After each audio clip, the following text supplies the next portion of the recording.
Hey, y'all, it's your girl Monique Dior, and I'm back with another video. So, y'all, this week's video is something that I've never done before. It's me recapping the BET Awards 2025, Culture's biggest night. I've never done this before, but I want to give it a shot to kind of give my insight and my feedback on it. Telling you now, it won't have videos. It might have pictures. I don't know. But there will be no video for this because I'm not trying to get demonetized, okay? Just got to the monetization status, okay? All right, so I got my notebook right here with all of my notes. But y'all know how we do it my channel. We kick it to the intro, and then we will be right back.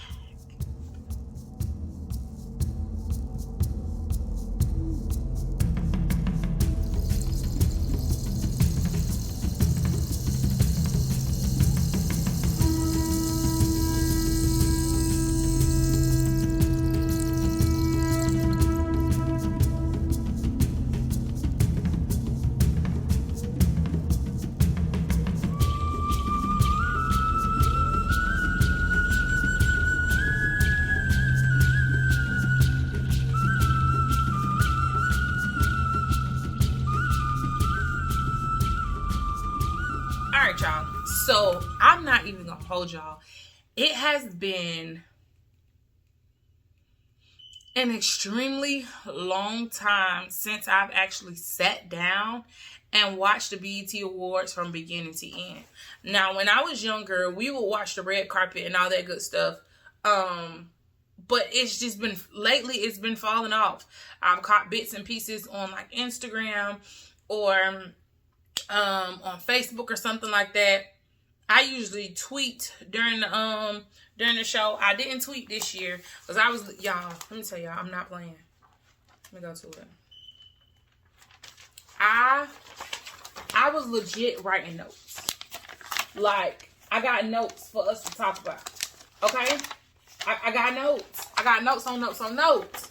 So that's why I didn't tweet this year, and I actually wanted to give it my full of undivided attention. And y'all, I ain't gonna hold y'all. I don't have cable, so I used the 7-day free trial, just so I can watch it. Cause I don't have cable. I don't have BT. So yeah, but I did want to see this because they were giving Kurt Franklin a tribute. And just to give it another shot and give it another try. Because like I said, I haven't watched it in so long. It used to be a family tradition. With my maternal cousins, we would all watch the BET Awards together or, you know, talk about it and stuff like that. But we haven't did that in a long time. And so, yeah, I'm like, let's try something different. Okay, I had to bring it down just a little bit. A little personal conversation, okay? So come on in. All right, so I didn't really catch the pre-show, but from what I heard, you know, it was a lot of people on the red carpet. From the pictures on the Shade Room, most people look good. I like that. One part I did see on the thank God for notes. One part that I did see on the pre-show was Lil' Kim. Baby, because when they said the Queen Bee, I'm like, I know Beyonce is not performing outside on no pre-show stage. Like, what? So I'm like, Queen Bee. And then Lil' Kim walked out there, and I was like, they called her name, and I was like, oh, that's Lil who? Baby, I didn't recognize her. I did not recognize her at all. So that was one thing. And I wanted to see the whole pre-show, but I was driving home from work. So, sorry, y'all. I was driving home from work, so I missed it. And then, two, I had to set my account up to get the free trial, right? Right. So let's get into the show. It's the BET Awards show, 25 years. It's the 45th anniversary, right? So that's a milestone within itself. And and the reason why I love BET Awards and I watch BET Awards, because I feel like it's for us, by us. Now, lately, it has been falling off. Some of the performances, some of the way that people been dressed coming to the BET Awards, But I feel like this year it kind of made a turnaround. And you know, usually when people start off the show, they started off with some big performance or some big message or something.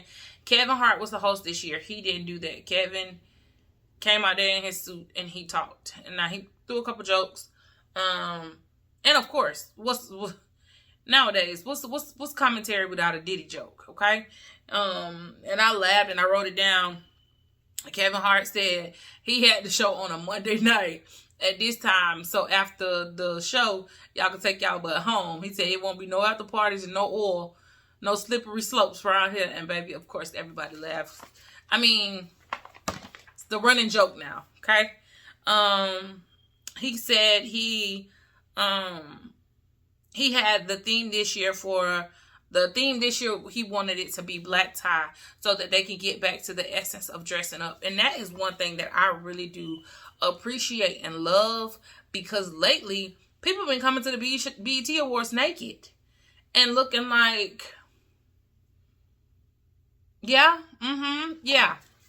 And I'm just like, man, now come on, like any other day or at your performance or at anything else, at your birthday party, you can dress like that. But come on now, for the BET Awards, let's have some standards. Let's raise the bar. Let's look like somebody. You know what I'm saying? You wouldn't go to the Oscars dressed like that.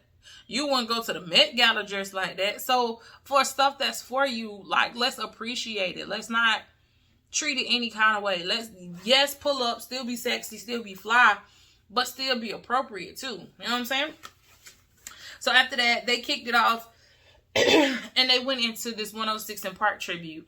And I absolutely loved it, because 106 in Park was the ish. Like, to be around during that time and to experience 106 in Park, baby, you used to run home just to see 106 in Park. Like, we up here, they only showing us 30 seconds of a video. But baby, we was calling it, baby, we was voting.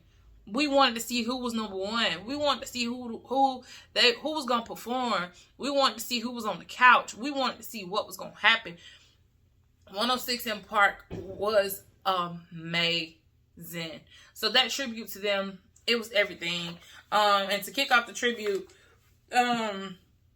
Ashanti kicked off she was the first performance for the 106 in Park tribute, and they said she was the first female with a video to retire on 106 in Park. And I can believe that, because baby, Ashanti was popping out videos like people pop Skittles, okay? Like, you got Happy, you got Foolish, you got Mesmerized, you got Always on Time, what's the oh, that's Happy. What's the other one? Jesus. And around me, up for me. I'm gonna take it to the top for me. I just wanna love you, baby. Always singing love you, baby. Like, Ashanti had the videos. Ashanti was that girl at that time. So she kicked it out. But to me, the performance was a little boring, because I've seen her perform like for different other things, and she used to give us a little 1-2 or a dance or something. Baby, she just stood there and looked cute and sang. Now, mama looked good. I'm gonna give you that. Mama did look good. Jim Jones came out and he did Ballin'. To me, performance was boring too. Emery came out. She looked good and she sounded good.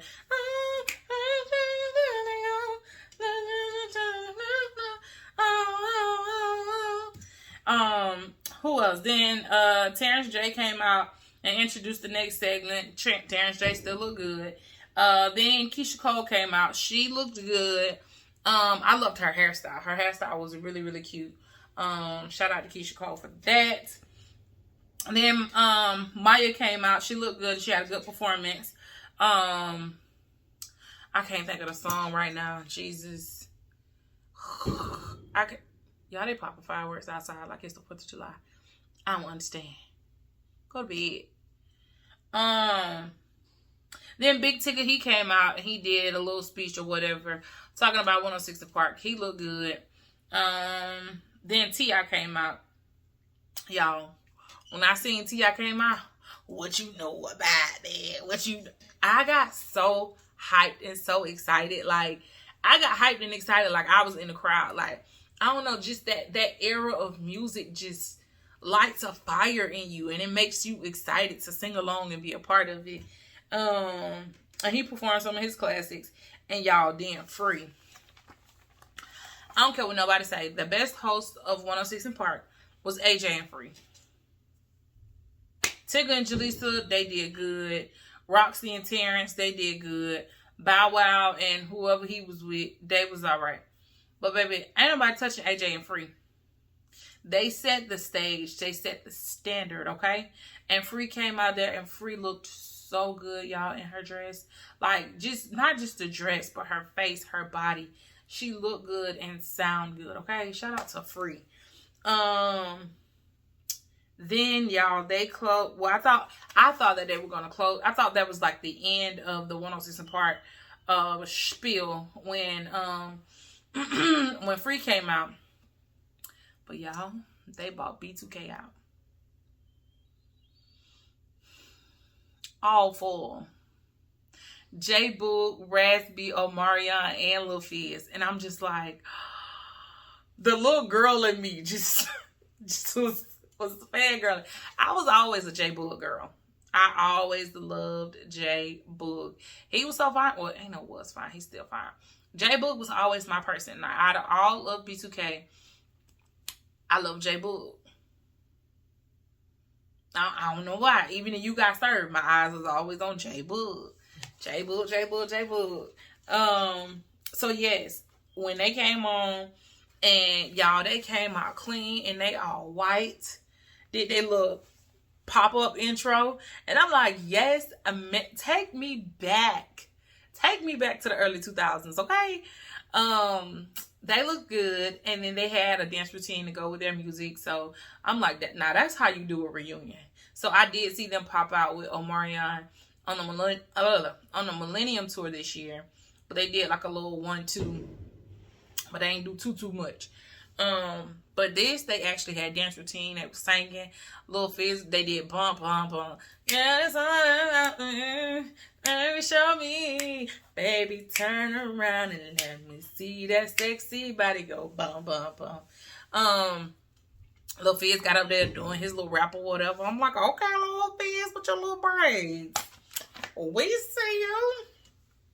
So yes, they did really, really, really good. And of course, to end off the whole 106 in Park tribute, what is 106 in Park without Mr. 106 in Park himself? Yes, Bow Wow came out there, and Bow Wow rocked the stage. He had on his overalls and just giving real early 2000s vibe. Like, he really... he did Like You, and then he did Fresh as I'm Is, and then Jermaine Dupri came out and rapped with him. So then after that, this is the part I don't understand. They said Now 1-0, Cam Newton and some other girl came on, and it was like a spinoff of 106 in Park. They're doing 106 in Sports. It's a new show with Cam Newton. And I just want to say, baby, we didn't ask for that. We asked for 106 in Park to come back, not a spinoff. But I'm going to keep moving on my notes. So then they got into the first award. And the first award was Best Female Hip Hop Artist. And Doechii won. Kevin Hart came back out. He didn't change clothes. And you know, that's a little different for us. Because you know, usually when the women's host, baby, we change wigs, we change clothes, we change everything. But he didn't. Then Leon Thomas, he came out. He sung his song Mutt. And he sung really good. He did a good job. Shout out to you, Leon Thomas. Then Sierra came. Now let me tell y'all something.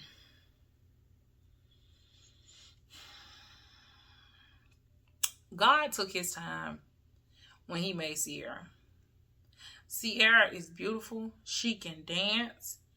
And she has a heart of gold. Y'all, this lady came out in this beautiful gown and heels and a fitted cap.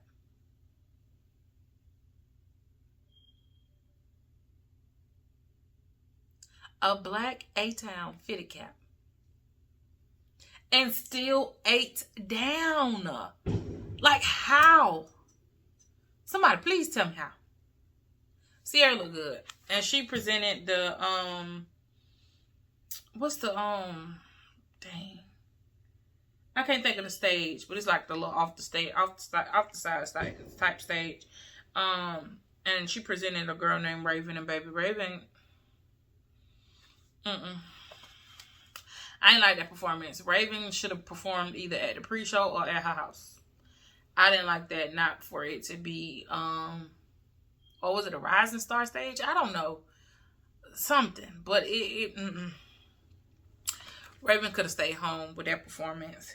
Then we had DC Young Fly. Y'all, DC's so fine. If you know me, then you know I love DC. DC came on there with his suit and his little straight back braids. I said, okay, DC, clean up for the people. He was promoting Viewer's Choice. He was promoting the Viewer's Choice Award. Well, not presenting it yet. He was promoting it and telling people how to go vote. And then they showed his commercial with him and Jessie Woo talking to people about it. So then, y'all, they came back from commercial, and it went to Big Tigger. And if you know, then you know. Big Tigger was known for Rap in the Basement. And so Big Tigger, he kind of introduced Ludacris. Ludacris came and ripped. I'm talking about Ludacris just ripping. I'm talking about going and going and going.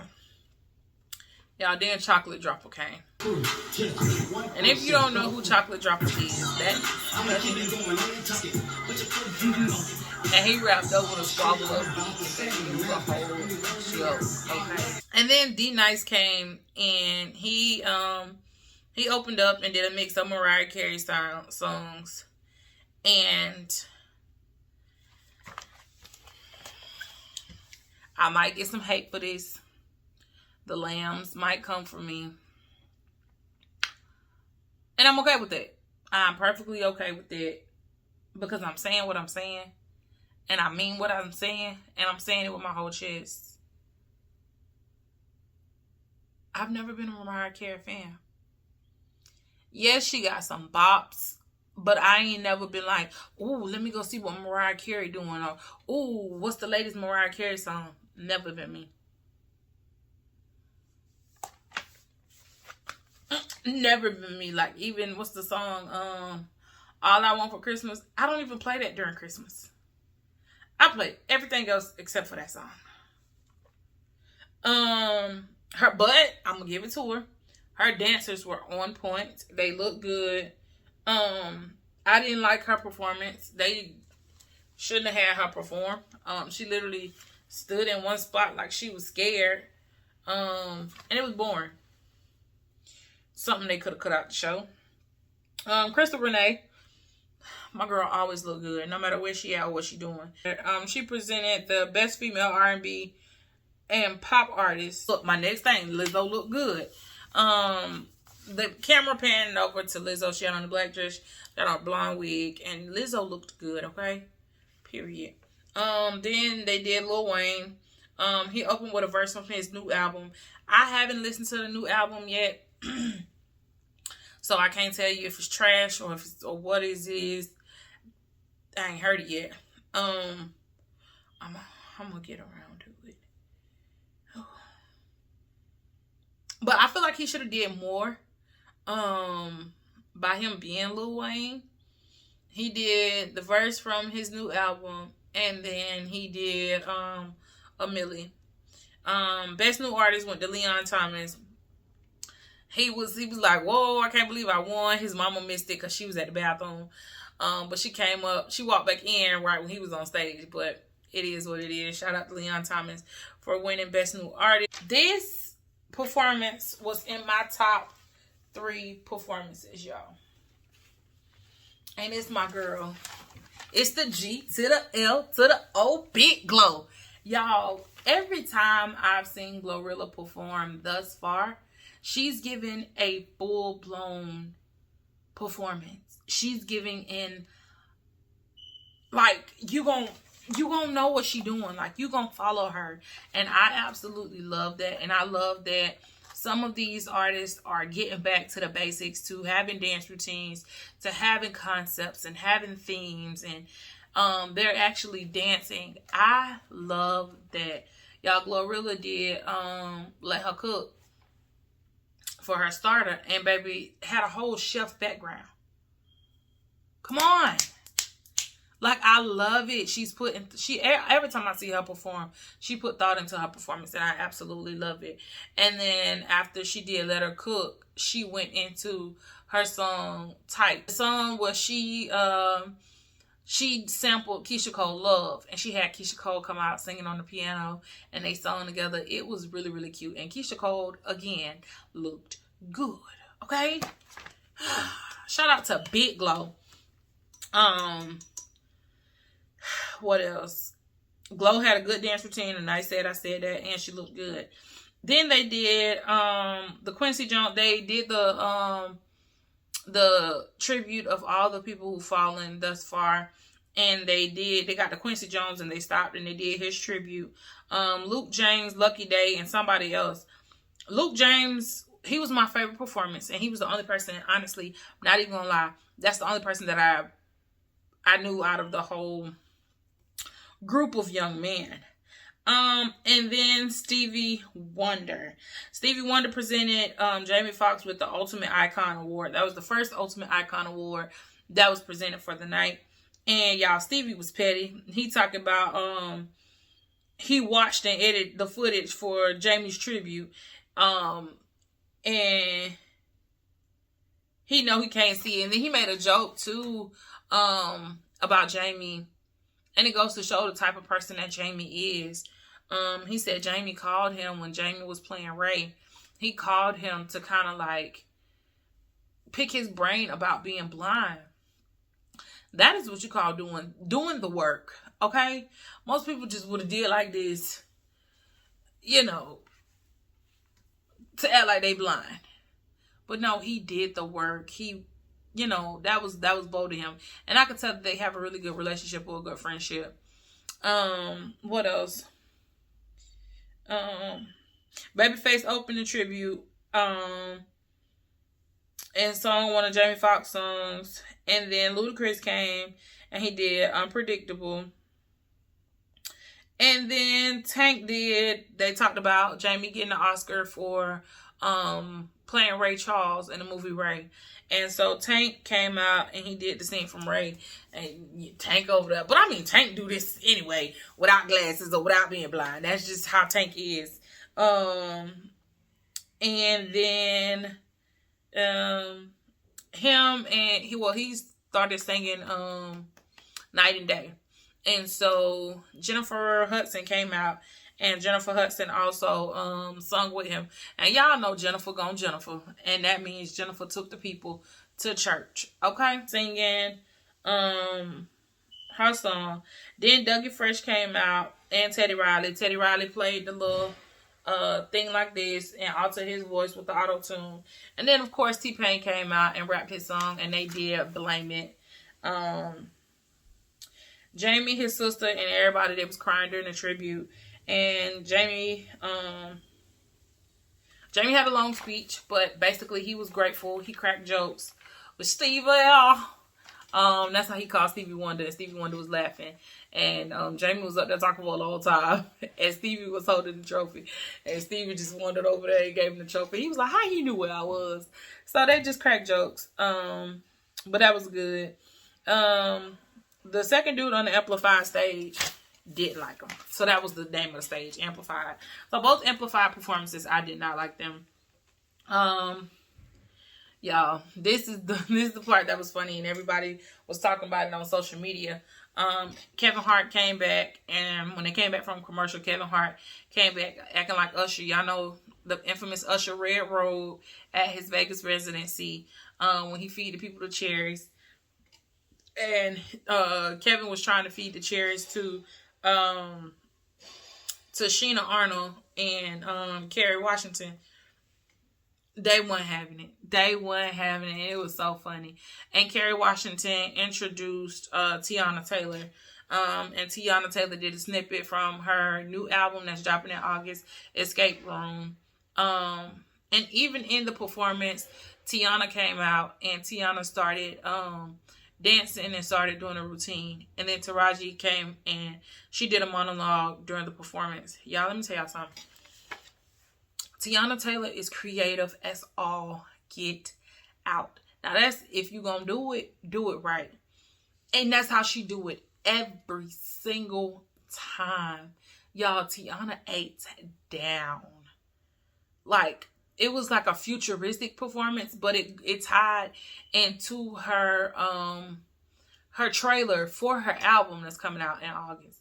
Tiana Taylor. Now that's how you do a performance, okay?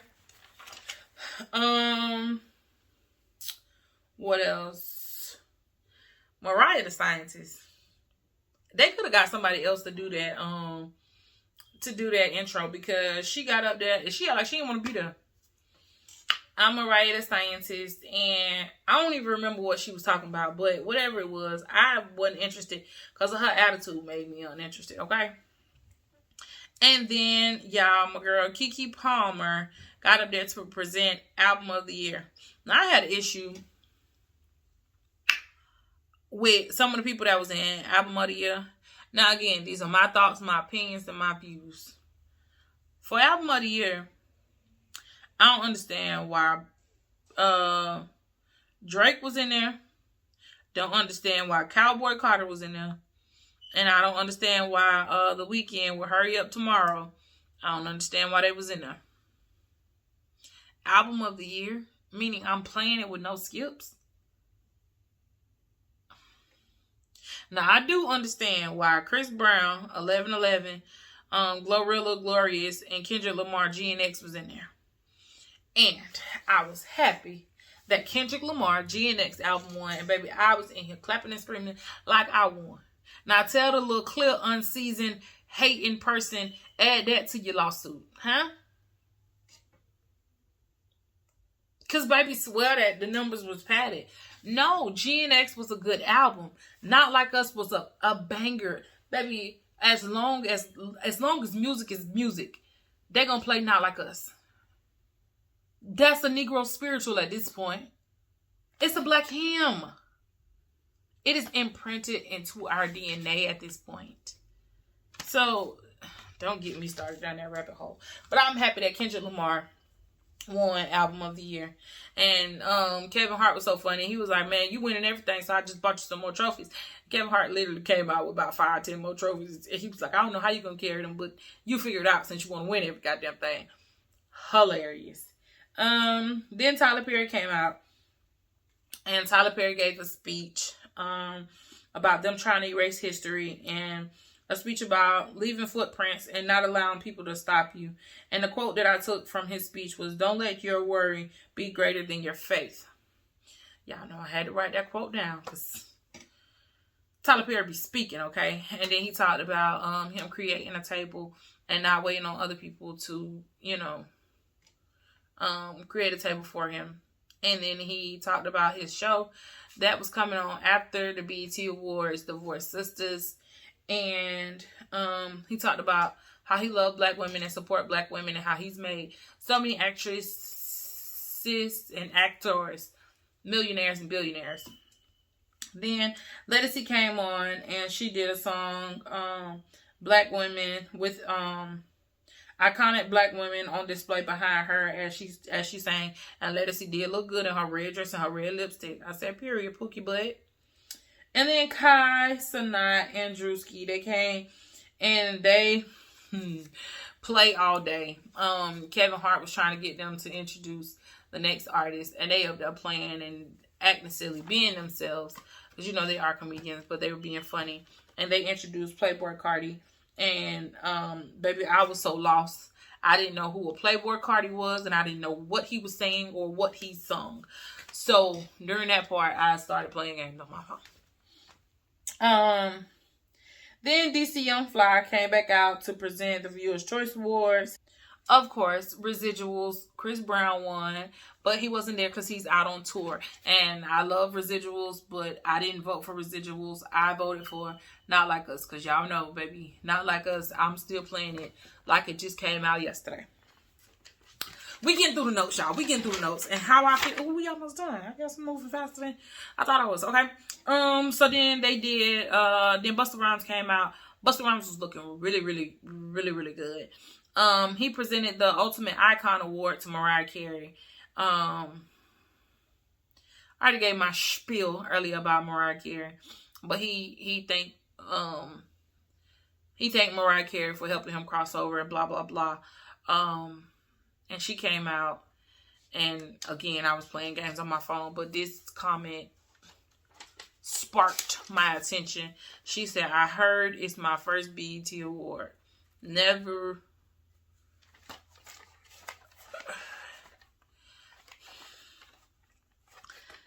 How do you hear that it's your first BET award?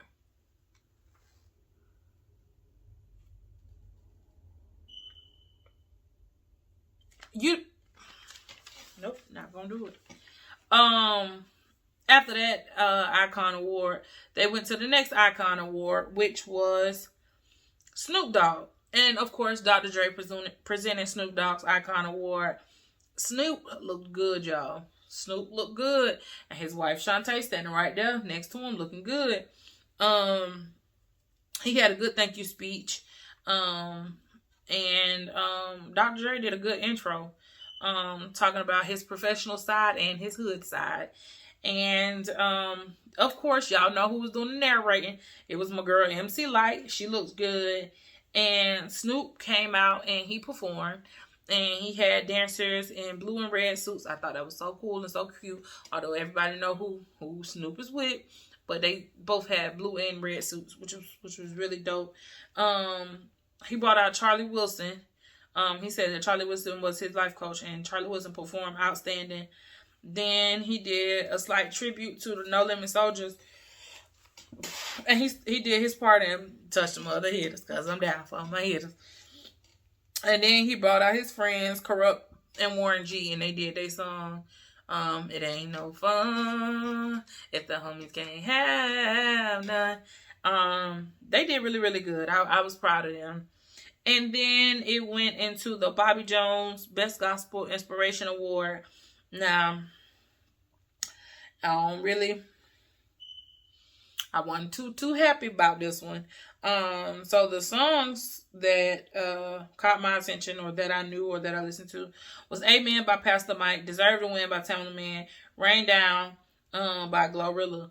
And y'all know I'm Team Pastor Mike. I was hoping that Amen won, but Glorilla won, and I'm kind of happy because she said it was her first BET award. She's been there several times, but this was her first time ever winning a BET award, and it happened to be the Gospel Award for Gloria Hallelujah Woods. So we'll let that slide. And then to end the show, and I hate that BET do this. They put it at the end, but T.I. introduced Kirk Franklin, the last Ultimate Icon Award. I think it would have been dope if Plies had came out. Like, I feel like that would have been so funny, because you know they say Plies is Monday through Saturday and Kirk Franklin is Sunday, so they always put them two together, and I always call them brothers. I thought that would have been like a little funny little joke, but hey, it is what it is. Kirk Franklin started his own tribute playing the piano. He played a nice melody. He performed his new song, Do It Again. Jamal Roberts, Tamar Braxton, and Money Long, they came out and helped song Melodies from Heaven. Then they had a new school versus old school. DC Young Fly acted like a pastor in a bright yellow suit, but he looked good though. And then Kirk Franklin had dancers. He had a lot of dancers, and they all had gray suits, the men and the women. I think that was cool. Kirk even was in the dance routine doing it with them, and I thought that was so So cool. And then afterwards, after the show, Divorce Sisters did a sneak peek of the first episode. And y'all, the show started at 8 o'clock. BET Awards ended at 12:45. That's almost a 5-hour shift. Like, baby, I was getting tired. Watching Divorce Sisters, baby, I was like, it was a struggle for me to watch it. So, it was long. But overall, I can say BET Awards was good. Everybody looked good. Everybody looked like they had fun. It was a good show, and it's starting to come back to what we know and we love and give us something to look forward to. Now, they could definitely promoted it a little bit more because we're used to the BET Awards being at the end of June on a Sunday. Huh? Yeah. And the replay on Tuesday. But they switched it up this year. It was earlier in June, and it was on a Monday, and it started at 8 o'clock instead of 7. So, that's that. And another thing real quick before I get out of here, the video's getting kind of lengthy and I didn't want to do that.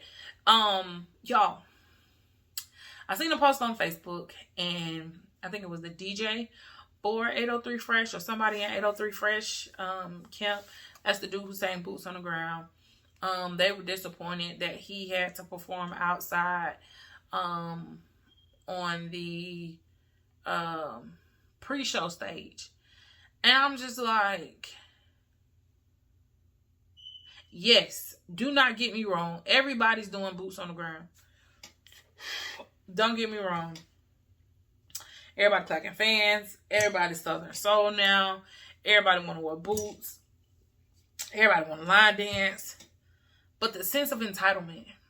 This is your first song.